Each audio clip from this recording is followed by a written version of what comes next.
ಶ್ರೀ ಗುರುಭ್ಯೋ ನಮಃ. ಶ್ರೀ ಪರಮಗುರುಭ್ಯೋ ನಮಃ. ಶ್ರೀಮದಾನಂದತೀರ್ಥ ಭಗವತ್ಪಾದಾಚಾರ್ಯ ಗುರುಭ್ಯೋ ನಮಃ. ಶ್ರೀ ವೇದವ್ಯಾಸ ಲಕ್ಷ್ಮೀ ನರಸಿಂಹಾಯ ನಮಃ. ನರಸಿಂಹೋಖಿಲಾಜ್ಞಾನ ಮತಧ್ವಾಂತ ದಿವಾಕರಃ ಜಯತ್ಯಮಿತ ಸಜ್ಞಾನ ಸುಖಶಕ್ತಿ ಪಯೋನಿಧಿಃ ಧರ್ಮ ವಿಜ್ಞಾನ ವೈರಾಗ್ಯ ಪರಮೈಶ್ವರ್ಯಶಾಲಿನಃ ಆನಂದತೀರ್ಥ ಭಗವತ್ಪಾದಾನ್ ವಂದೇ ನಿರಂತರಂ ಯೈರಹಂ ಶುಕವತ್ ಸಮ್ಯಕ್ ಶಿಕ್ಷಿತೋಸ್ಮಿ ಕೃಪಾಲುಭಿಃ ತಾನ್ ವಂದೇ ಜ್ಞಾನಪಂಚಾಸ್ಯಾನ್ ಧೇನುಪಾಚಾರ್ಯ ಸೇವಕಾನ್. ಶ್ರೀ ಗುರುಭ್ಯೋ ನಮಃ.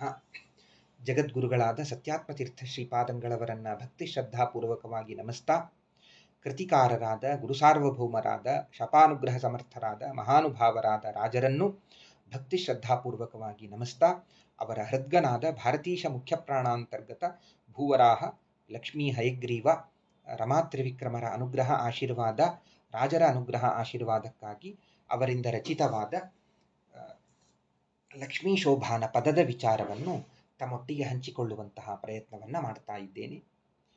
ಶ್ರೀ ಗುರುಭ್ಯೋ ನಮಃ. ದೇವಕಿಯ ಗರ್ಭದಲ್ಲಿ ದೇವನವತರಿಸಿದ ಭಾವವನ್ನು ಬಲ್ಲ ವಿವೇಕಿಗಳು ಈ ವಸುಧೆಯೊಳಗೆ ಕೃಷ್ಣಗೆ ಜನ್ಮವ ಆವಪರಿಯಲ್ಲಿ ನುಡಿವೆಯೋ ಶೋಭಾನೇ. ದೇವಕಿಯ ಗರ್ಭದಲ್ಲಿ ಭಗವಂತ ತಾನು ಅವತಾರ ಮಾಡಿದ. ಯಾರಾದರೂ ನೋಡಿದ್ದೀರಾ? ನಾನಂತರೂ ನೋಡಿಲ್ಲ.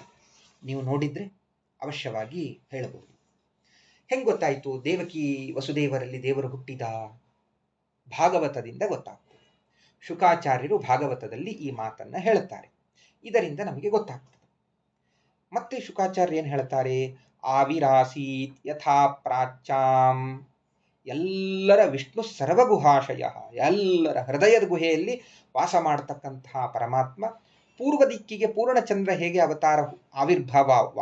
ಆವಿರ್ಭೂತನಾಗ್ತಾನೋ ಹಾಗೆ ದೇವಕಿಯ ಗರ್ಭದಲ್ಲಿ ಭಗವಂತ ಆವಿರ್ಭೂತನಾದ. ಜಾಯಮಾನೇ ಜನಾರ್ದನೆ ಜಾಯಮಾನೇ ಹ್ಯಜೇ ತಸ್ಮಿನ್ ಅಜ ಜನ್ಮರಹಿತನಾದವನು ಎಂಬುದಾಗಿ ಭಾಗವತ ಹೇಳ್ತಾ ಇದೆ.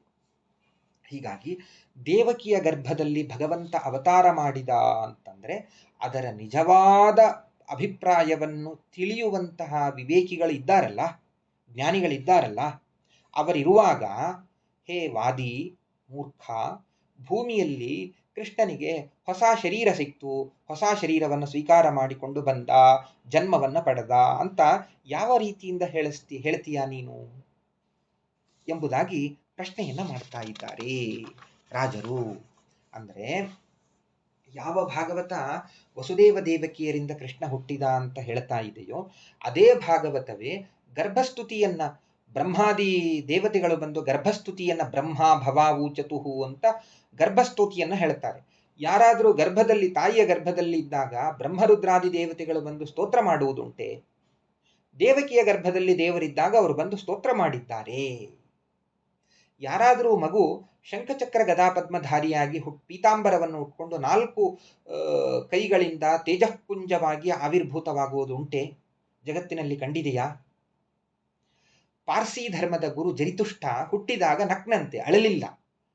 ನಕ್ಕಿದ್ದಕ್ಕೆ ಅವರೆಲ್ಲರೂ ಕೂಡ ಅವನನ್ನ ದೇವರು ಅಂತ ಚಿಂತನೆ ಮಾಡಿದರು. ಅಂಥದ್ದು ನಮ್ಮ ಕೃಷ್ಣ ಸ್ವಯಂ ತಾನು ಶಂಖಚಕ್ರ ಗದಾಪದ್ಮಧಾರಿಯಾಗಿ ಪೀತಾಂಬರಧಾರಿಯಾಗಿ ವನಮಾಲೆಯನ್ನು ಉಟ್ಕೊಂಡು ಭಗವಂತ ಪ್ರಾದುರ್ಭೂತನಾದಾಗ ಅವನನ್ನು ಹುಟ್ಟಿದ ಅಂತ ಯಾರಾದರೂ ಹೇಳ್ತಾರಾ? ಈ ಭಾಗವತದಲ್ಲಿ ಶುಕಾಚಾರ್ಯರು ದೇವರ ವರ್ಣನೆಯನ್ನ, ದೇವರು ಹುಟ್ಟಿದಾಗ ಅವತಾರ ಮಾಡಿದಾಗ ಹೇಗೆ ಬಂದ ಅನ್ನೋದನ್ನ ನಮಗೆ ತಿಳಿಸಿಕೊಡ್ತಾ ಇದ್ದಾರೆ. ಅಂದ ಮೇಲೆ ಕೃಷ್ಣನಿಗೆ ಅವತಾರ ಹುಟ್ಟಿ ಬಂದ ಅಂತ ಹೇಳೋ ವಾದಿಯೇ ಮೂರ್ಖ ನೀನು ಎಂಬುದಾಗಿ ಇಲ್ಲಿ ನಮಗೆ ತಿಳಿಸಿಕೊಡ್ತಾ ಇದ್ದಾರೆ. ಭಗವಂತನಿಗೆ ಎಲ್ಲವೂ ಅವತಾರವೇ. ಭಗವಂತನ ಅವತಾರದ ಮಹಿಮೆಯೇ ಹೇಳ್ತಾ ಇದೆ. ಹುಟ್ಟಿದಾಗ ವಿಪರೀತವಾಗಿ ಹುಟ್ಟಿದ, ಎಷ್ಟೆಲ್ಲ ಆಪತ್ತುಗಳನ್ನು ಪರಿಹಾರ ಮಾಡಿ ತಾನು ಆ ಮಥುರಾದಿಂದ, ಕಂಸನ ಕಾರಾಗೃಹದಿಂದ ಅವನು ಗೋಕುಲಕ್ಕೆ ಬಂದ. ಅಲ್ಲಿ ಪೂತನೆಯನ್ನು ಸಂಹಾರ ಮಾಡಿದ. ಪ್ರತಿಯೊಂದು ದೇವರ ಕಾರ್ಯಗಳು ಅಗ್ನಿಯನ್ನ ಪಾನ ಮಾಡ್ತಾನೆ ಪರಮಾತ್ಮ. ಪ್ರತಿಯೊಂದು ಭಗವಂತನ ಕಾರ್ಯ ತಿಳಿಸ್ತಾ ಇದೆ, ನಾನು ದೇವರು, ನಾನು ನಿಮ್ಮಂತೆ ಸಾಮಾನ್ಯ ಮನುಷ್ಯನಲ್ಲ.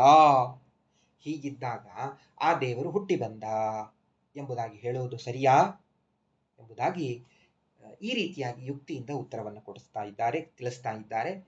ಆವಳಿಸುವಾಗ ಯಶೋದಾದೇವಿಗೆ ದೇವ ತನ್ನೊಳಗೆ ಹುದುಗಿದ್ದ ಭುವನವೆಲ್ಲವ ತೋರಿದ್ದುದಿಲ್ಲವೇ ಆ ವಿಷ್ಣು ಗರ್ಭದೊಳಗಡಗುವನೇ. ಪ್ರಾರಬ್ಧ ಕರ್ಮ ಪ್ರಯುಕ್ತವೂ ಭಗವಂತನಿಗೆ ಗರ್ಭವಾಸ ಇಲ್ಲ. ಕೆಲವರಿಗೆ ಪ್ರಾರಬ್ಧ ಕರ್ಮದಿಂದ ಗರ್ಭವಾಸವನ್ನ ಮಾಡಿದ್ದಾರೆ, ಹಾಗೆ ದೇವರಿಗೆ ಪ್ರಾರಬ್ಧ ಕರ್ಮ ಇದೆ ಅಂತ ಹೇಳೋಣ ಅಂದ್ರೆ ಏನ್ ಪ್ರಾರಬ್ಧ ಕರ್ಮವನ್ನ ಹೇಳ್ತೀರಿ ದೇವರಿಗೆ?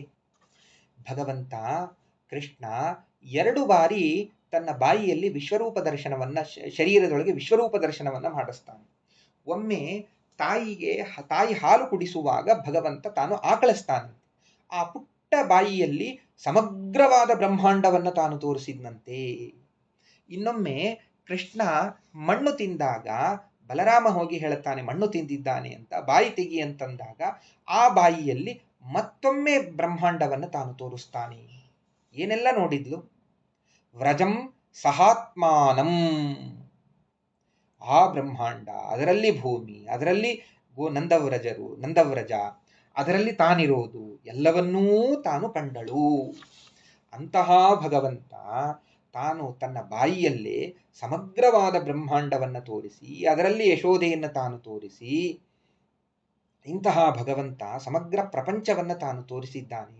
ಅಂತಹ ಭಗವಂತನಿಗೆ ಪ್ರಾರಬ್ಧ ಕರ್ಮದಿಂದ ಗರ್ಭವಾಸ ಇದೆ, ಆ ಪುಟ್ಟ ಗರ್ಭದಲ್ಲಿ ಆತ ಅಡಗಲಿಕ್ಕೆ ಸಾಧ್ಯವಾ ಎಂಬುದಾಗಿ ಇಲ್ಲಿ ನಮಗೆ ತಿಳಿಸಿಕೊಡ್ತಾ ಇದ್ದಾರೆ.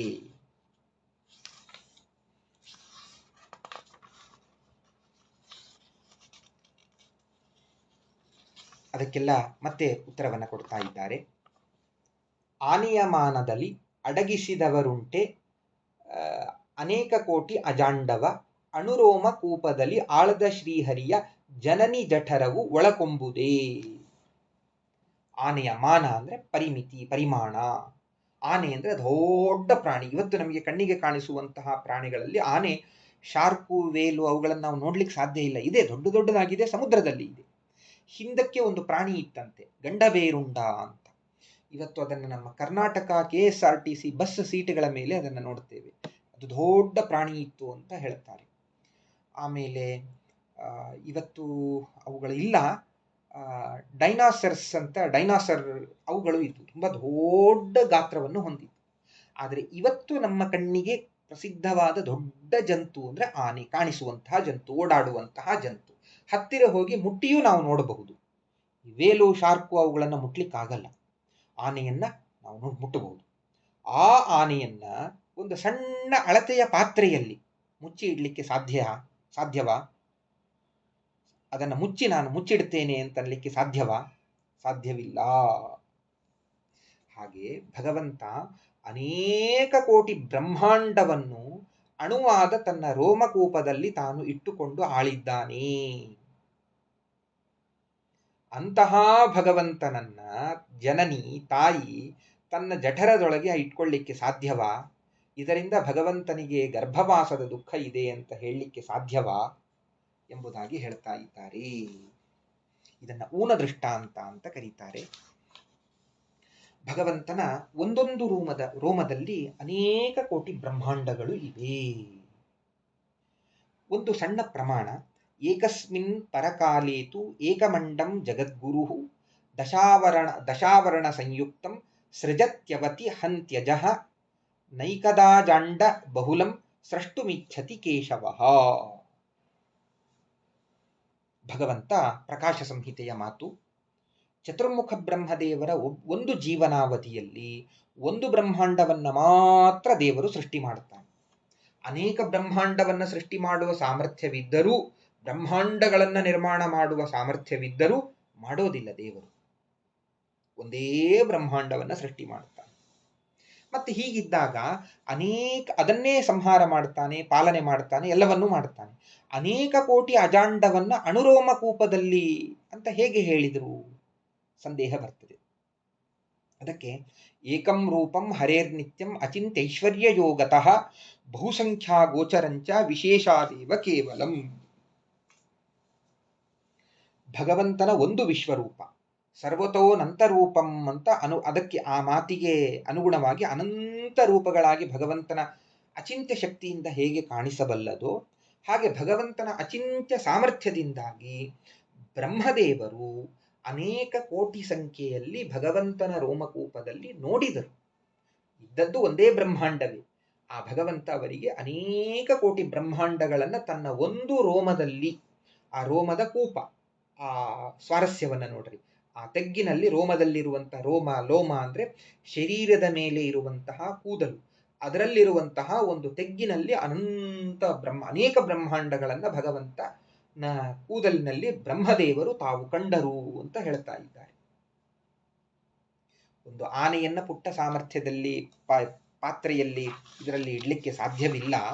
ಆದರೆ ಭಗವಂತನ ಅಣುರೋಮಕೂಪದಲ್ಲಿ ಇಂಥ ಬ್ರಹ್ಮಾಂಡವನ್ನ, ಕೋಟಿ ಕೋಟಿ ಬ್ರಹ್ಮಾಂಡಗಳು ಅದರಲ್ಲಿ ಭಗವಂತ ತಾನು ಇಟ್ಟುಕೊಂಡಿದ್ದಾನೆ. ಅದನ್ನ ಆ ಬ್ರಹ್ಮದೇವರು ತಾವು ಕಾಣ್ತಾ ಇದ್ದಾರೆ. ಇಂತಹ ಭಗವಂತ ತಾಯಿಯ ಜಠರದೊಳಗಿಂದ ಬಂದ, ಅಲ್ಲಿ ಇದ್ದ ಅಂತ ಹೇಳುವುದು ಸಾಧ್ಯವೇ ಎಂಬುದಾಗಿ ಪ್ರಶ್ನೆಯನ್ನ ಮಾಡ್ತಾ ಇದ್ದಾರೆ. ಅದರಿಂದ ಕೃಷ್ಣನಿಗೆ ಜನ್ಮವೆಂಬುದು ಸಲ್ಲ, ಮದನ ನೀವ ಕುಮಾರನು ಕದನದಿ ಕಣೆಗಳ ಇವನೆದೆಗೆ ಎಸೆವನೆ ಸುದತೇರಿಗಿವ ನಿಂತು ಸಿಲುಕುವನೆ ಶೋಭಾನಿ.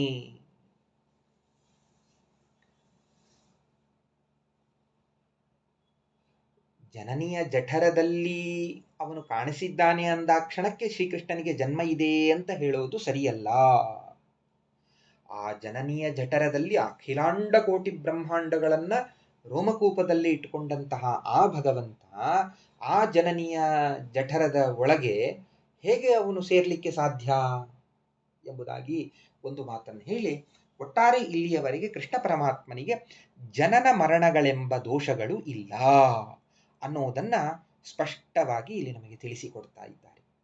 ಇನ್ನು ಮುಂದೆ ಭಗವಂತನಿಗೆ ಕಾಮಪ್ರಯುಕ್ತವಾದ ದೋಷವೂ ಇಲ್ಲ ಎಂಬುದಾಗಿ ಹೇಳ್ತಾ ಇದ್ದಾರೆ. ಮನ್ಮಥ ಎಲ್ಲರಿಗೂ ಪೀಡಿಸ್ತಾನೆ. ತನ್ನ ಬಾಣವನ್ನು ಬಿಟ್ಟು ಎಲ್ಲರನ್ನೂ ಅವನು ಪೀಡೆಗೆ ಒಳಗಾಗುವಂತೆ ತಾನು ಮಾಡಿಬಿಡ್ತಾನೆ. ಆದರೆ ಆ ಭಗವಂತನಿಗೂ ಹಾಗೆ ಮಾಡ್ತಾನ ಅಂದ್ರೆ ಸಾಧ್ಯವಿಲ್ಲ. ಆ ಮದನನನ್ನೇ ಭಗವಂತ ತನ್ನ ಮಗನನ್ನಾಗಿ ಮಾಡಿಕೊಂಡು ಬಿಟ್ಟ, ಪ್ರದ್ಯುಮ್ನನ್ನಾಗಿ ಮಾಡಿಕೊಂಡ. ಬಾ ಮಗನೇ, ನಾನು ನಿಮ್ಮಪ್ಪ, ನನ್ನ ಮುಂದೆ ನಿನ್ನ ಯಾವ ಆಟವೂ ನಡೆಯೋದಿಲ್ಲ ಎಂಬುದಾಗಿ ಭಗವಂತ ತಾನು ಅವನನ್ನೇ ಮಗನನ್ನಾಗಿ ಮಾಡಿಕೊಂಡ. ಇನ್ನು ಮುಂದಿನ ಪದ್ಯಗಳಲ್ಲೆಲ್ಲ ಭಗವಂತನಿಗೆ ಪರನಾರಿ ಸಂಘ, ಕಾಮಪ್ರಯುಕ್ತವಾದ ಕಾಮಭಾವದಿಂದ ಭಗವಂತ ತಾನು ವೃಂದಾವನದಲ್ಲಿ, ಗೋಕುಲದಲ್ಲಿ ಅಪ್ಸರಾಸ್ತ್ರೀಯರ ಜೊತೆಗೆ, ತಾನು ಗೋಪಿಕಾಸ್ತ್ರೀಯರ ಜೊತೆಗೆ ಸಂಚಾರ ಮಾಡಿದ ಅನ್ನುವಂತಹ ಎಲ್ಲ ಆರೋಪಣೆಗಳಿಗೆ ಉತ್ತರವನ್ನು ಕೊಡ್ತಾರೆ. ಅದನ್ನು ಮತ್ತೆ ನಾಳಿನ ದಿವಸ ತಿಳಿಯುವಂತಹ ಪ್ರಯತ್ನವನ್ನು ಮಾಡೋಣ. ಶ್ರೀಕೃಷ್ಣಾರ್ಪಣಮಸ್ತು. ಕರಮಂಧೀಶ್ವರ ಭಕ್ತಿ ಬಂಧನವಶಃ ಪ್ರೀತೋಸ್ತು ಕೃಷ್ಣ ಪ್ರಭು ಪ್ರೀತೋಸ್ತ್ವನೇನ ಶುಭದೋ ಮಮ ದೇವಪೂಜಾ ವ್ಯಾಖ್ಯಾದಿ ಸತ್ಕೃತಿ ಕೃತೋ ಬದರೀ ನಿವಾಸಿ. ಮಹಾನುಭಾವರಾದ ಗುರುಸಾರ್ವಭೌಮರಾದ ವಾದಿರಾಜ ತೀರ್ಥಶ್ರೀಪಾದಂಗಳವರ ಹೃದ್ಗನಾದ ಭಾರತೀಶ ಮುಖ್ಯ ಪ್ರಾಣಾಂತರ್ಗತ ಲಕ್ಷ್ಮೀ ಹಯಗ್ರೀವ ರಮಾತ್ರಿವಿಕ್ರಮ ಭೂವರಾಹ ದೇವರು ಪ್ರೀತರಾಗಲಿ, ನಮ್ಮ ನಿಮ್ಮೆಲ್ಲರನ್ನೂ ಅನುಗ್ರಹಿಸಲಿ. ಶ್ರೀಕೃಷ್ಣಾರ್ಪಣಮಸ್ತು.